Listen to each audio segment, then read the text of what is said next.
અંતે છેલ્લે નરેન્દ્ર મોદીને તમે શું રજૂઆત કરશો? કારણ કે ભૂપેન્દ્ર પટેલને તો તમે રજૂઆત કરી, મોદી સાહેબને શું કહેશો? બસ હવે એમનાથી જ આશા છે. ત્યારે હું બહુ માનતી હતી મુખ્યમંત્રી શ્રીને અને પ્રધાનમંત્રી શ્રીને કે નીચેના જો અધિકારીઓ છે એમના નામેથી જે એમના ગજવા ભરી રહ્યા છે અને સત્તા પર એમના નામથી જે બેસેલા છે એમનાથી તો એમને તો આશા આખી ભંગ કરી નાખી હતી. પણ તમે જો સાચું તમારામાં હૃદય હોય કે એટલું તો ખબર પડી, 1.5 વર્ષથી ખબર પડી કે એમને એ ગુંગા બહેરા છે, સત્તાવાળા ગુંગાના બહેરા છે. પણ 2 દિવસથી તો આવી બી ખબર પડી કે એમનામાં હૃદય પણ નથી, એમનામાં હૃદય પણ નથી, એ પણ ખબર પડી ગઈ છે મને. એટલે એક જ પર્પસ છે હજુ પણ કે જો આટલા બધામાં હૃદય ના હોય તો એક પ્રધાનમંત્રીમાં જો હૃદય હોય તો એમને મારી રજૂઆત સાંભળે ને મારા છોકરીને મને સાચી રીતે ન્યાય આપે. બસ કે અમારા પાસે બધા પુરાવા છે કે કેવી રીતે ભ્રષ્ટાચાર કરીને, કેવી રીતે કોટ્યા બંધુને પૈસા કમાવાના હવસ લીધે પેલો તલાવ બનાવીને બધાનો ભોગ લીધેલો છે. આ બધું પુરાવા અમારા જોડે છે, છતાં અમારું કોઈ સાંભળતું નથી.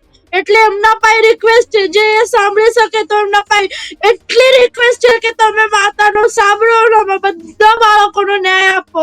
ત્યારે હવે થાકી ગયા અમે વડોદરાના નાગરિક બનાવીને, વડોદરાના કાર્યકર્તાને રજૂઆત કરીને. અમે તમે જ એક છો જે અમે ન્યાય આપી શકે છે. જો અમે પાર્ટી પર ભરોસો છે તે તમારા માટે જ છે. જે પાર્ટી પર અમે વોટ આપતા હતા તે તમે જોઈને જ આપતા હતા. બિલકુલ બેન, આપના દરેક એવું રુદનને લાગતું હતું કે લોકશાહીમાં લોકોનો બોલવાનો અધિકાર હોય, એવું લાગતું બિલકુલ છે હતું. ને લોકશાહી છે, લોકોનો બોલવાનો અધિકાર છે.